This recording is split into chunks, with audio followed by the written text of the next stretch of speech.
Thank you so much. Thank you so much for inviting us to participate in this discussion.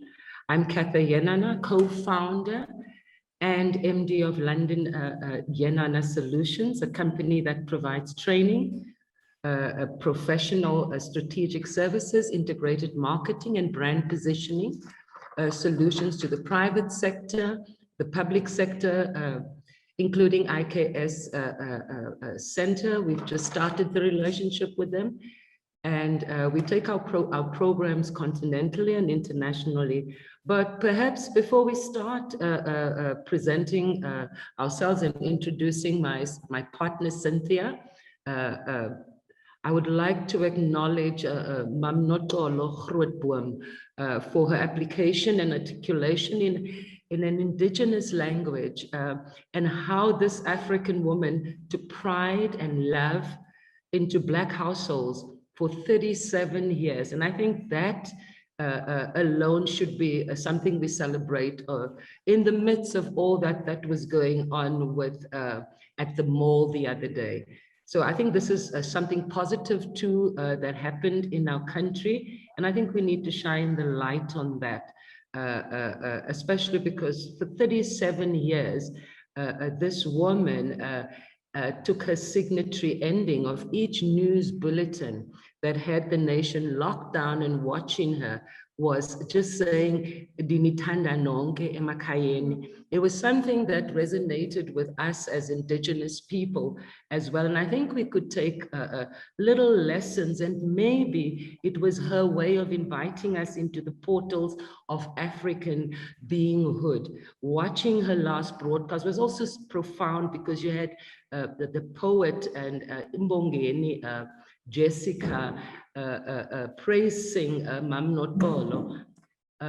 If anything, that should have made us absolutely proud as Africans, especially as language of intellect is always expressed in English. I think it's at this point that I would introduce my associate. We partner on programs that we roll out in various areas within the province. And so we'll present together the programs and what we hope to achieve within our programs practically and create a product that we can export without really depending on being pushed by government to do that. I think it's important that we embrace who we are. And it's impossible that we could do anything without acknowledging who we are, our ethnicity, and be proud of it instead of us waiting to be given the cue to do what we need to do as Africans. And also that, but with that said, we begin to decolonize our minds as well when we do what we do. Cynthia, this is Cynthia, the partner. She's collaborating on the programs that we'd like to do, which we'll further share with you with the IKS Center. Okay. My name is Cynthia Chishimba. I'm the founder and the managing director of Moropa Development Services, which was established to drive large-scale change. Sorry, Cynthia, just a little better into the camera. Okay, thank you, thank you. Yes, my name is Cynthia Chishimba. I can see in the program they've written Chisumba. It's Chishimba. I'm the founder and managing member of Moropa Development Services, which was established to drive large-scale change by investing in development, connecting and capacitating social entrepreneurs with skills that will enable innovators to contribute meaningfully to our national development goals, including programs that are designed within the next policy. I've been working with communities for the past 15 years, looking at how we could integrate IKS into development using the asset-based community development approach. And I am hoping that because I think since yesterday, I have identified that in terms of our discussions, there's a gap in terms of how we are going to deal with issues of community engagement. How are we going to popularize IKS within our communities? Because I believe that our communities, within our communities, we do have IKS custodians who are our elderly people, who in the past 15 years that I've been working with them, they have been able to bring in and introduce IKS as part of the agenda of their development in dealing with addressing, poverty, unemployment within their communities. So we will be sharing with you in terms of what has been our experience and how those programs have been able to be, successful, and how we believe that we have to see how we could elevate those programs and see how they can be integrated into the programs that the IKS Center is now, embarking on, which I believe that to taking the IKS Center to the next level, we need to look at how then we could take the program out of the university to include outreach programs that would assist us in raising awareness and educating our communities on the importance of IKS, looking at it as not as a separate, item, but IKS as part of their daily lives. So we will be getting further into that with my partner, Catherine. I think with that said, also, not only is it important that we involve the community as well, what we've done also with the programs that we're going to be activating within the IKS Center is involving the private sector, which is extremely important so that it doesn't become a them and us situation whereby we're groveling constantly and our programs that we do is not sustainable. So we can't just look at government to fund these programs for them to really have longevity and impact within the communities. And I think also this will then address the issue of unemployment when it comes to graduates. Also, why are we even having these situations where our graduates are unemployed? We need to look at programs, readiness programs that we can activate in order for these graduates to be part of contributing to the economy of this country, as opposed to just educating them and letting them out there to fend for themselves. I think it's important that we also see how does this transition happen? What good mentorship programs can we put together? And we've outlined in a program that we're going to kickstart with IKS Center. We will be putting together an Indigenous orchestra. I think that is very, very important, because if you look at what is currently happening, when we have all these state visits, probably it will happen post-COVID with the travel restrictions. We have all these artists go out as part of delegations that goes out with government. And there's nothing really that we can be proud of when they represent our culture in these platforms. Case in point is what happened with Russ when he sang our national anthem. Now, imagine if we had our Indigenous orchestra performing. It'll instill pride. It'll also actually demonstrate who we are as a nation in this country, the diverse cultures that we have, and proudly present that to world stages. And that is what we're going to do, because we have been working with a lot of international festivals, and Cynthia and I will be doing the African chapter of those festivals, the one that we're going to start at home here. And the others are going to areas like Ghana, where we're looking at doing pilgrimages in those countries. And while we're doing that, reminding them about what we have and what is unique about our culture as well. The intention also is to create a product that we can export and also begin to look at the rest of the world, how they celebrate occasions. Case in point here would be Black History Month. We're going to take the programs that we are doing here and export it to there. We're also going to set up conversational spaces where young people converse with each other, share information of their realities, looking at what is happening in the south of Africa, what is happening in West Africa, Central Africa, and the continent, and communicating with the displaced Africans that live in countries like the US, the UK, and what we glamorize and call Africans living in the diaspora. We want to change the narrative, and we've been already, I think we in advanced stages of that as well. We've looked at strategic partnerships to enable us to do that. Also, we cannot speak as well. Young people cannot speak comfortably even with their counterparts. If you look at the province, also, there's almost this, I believe, and this is my personal experience because I've been here for a while now, that our young people have been excluded from accessing information. We don't have Wi-Fi in this province.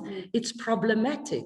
You know, we've got networks, and we did this within a matter of weeks, started engaging networks to come on board and assist us with the current problem that we are experiencing. Young people are not connected. So that alone shows us how technology can exclude you know, from development and access to information. And I think it's important that we change that where we can, as business, as activists, and also as people that are looking to strengthen social cohesion. We cannot do that with our networks. That's a mess in the way it is. And it's quite sad, because if you look how much money government officials are spending for contracts in our cellular networks, it is actually sad that they feel that they cannot pay forward to communities because they make a lot of money just on network, just on cell phones. And these devices have changed because we can access the world through this. Young people can learn so much. It gives them a view into the possibilities in this world. So our kids don't just sit down and feel like their development has been arrested because they do not have access to these things. It's about time that we change that through the programs that we do. Also to demonstrate there's nothing wrong with expressing ourselves culturally, and export that and be proud of it. If we're not proud of it, how do we package this to the rest of the world? If you go to Kenya at any given time, you'll see the Maasai proudly showing off who they are. They can walk through malls, nobody will stop them and insult them, and insult their attire. It is respected, but we seem not to do that because we've allowed our minds to be colonized. I mean, when we started with this also, we were very apprehensive to go to universities, to partner with universities, until of course we met Dr. Muteo, who changed that perception that we had, because we always thought that institutions do have a curriculum of exclusion. And it's not supposed to be like that. We live in South Africa, and South Africa is part of the African continent. We are not changing things. We are not even open to have these uncomfortable conversations where we're still governed by Roman Dutch laws, and we are punished by them, by the way.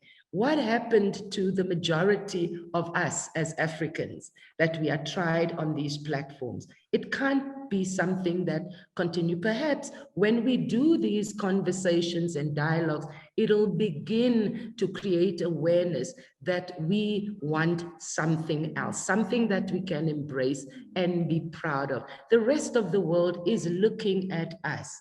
And there's nothing as bad as going abroad and it's like, you don't have a voice as Africans.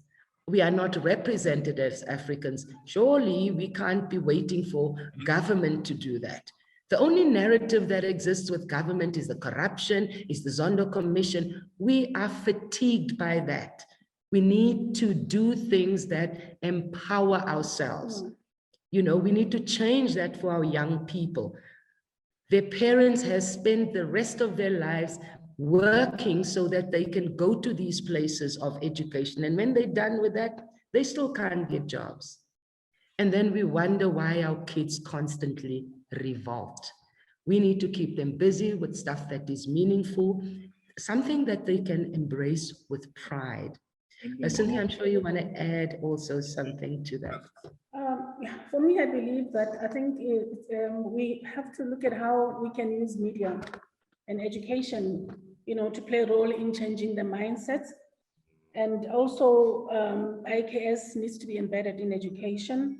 And also programs that would highlight and celebrate and teach IKS have to be developed so that we can, you know, raise awareness and look at how we can also preserve, you know, some of our cultural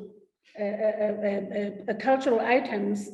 Just as an example, as a Mosotho, I'm quite concerned as how our blankets have been commercialized and which are blankets that are very sacred, you know, which we use to represent different rites of passage, you know, within our culture. But today you see how they are used in the runways of Italy and so on, people wearing them without respect. So for me, that's why I believe that I think it is important that we need to begin to look at how we are also going to ensure that we preserve, you know, our culture and make people aware of, you know, other culture that exists amongst us. And also perhaps it's at this point that we need to do serious introspection where the IKS Center gets out of the university, or maybe we could assist with highlighting and positioning this brand within communities, so that it can be more impactful. It's not something that we meet and discuss at this point. It's bittersweet being here, that we're talking about being an Indigenous and what we're going to do. Because for some of us, this is a lived experience. It is not something that comes and goes like a hat we can take on and off. You know, we've got to do this. We need to assist IKS to go into communities. In fact, they should go into primary schools. It's supposed to be started at this point.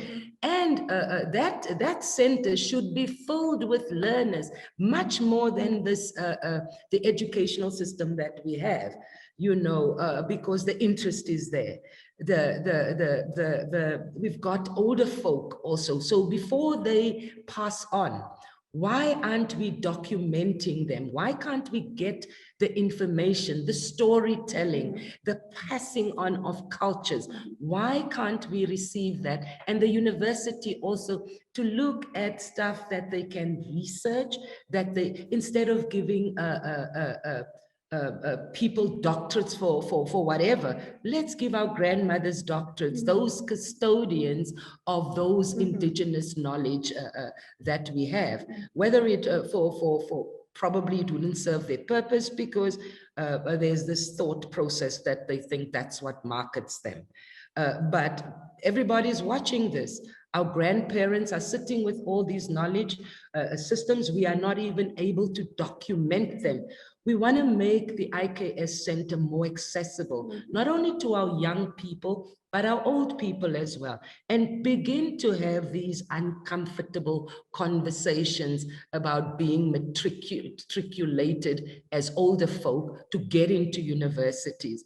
where we know that we never even had the opportunity to participate in making those decisions. You know, our people do have their own education, and we should stop thinking that this is the be all and end all of higher learning as universities. I think it's a great thing what the good Dr. Mateo has started. We as business have other skills to take this to a next level, and even it's not something that's just a promise. This is work that we've already started. We've introduced the center to our international associates who are willing to be coming down and sharing information and expanding skills within these young people, and also work together with us to make them also future-proof, so that whatever is taught in South Africa, these kids position themselves in the international arena as well.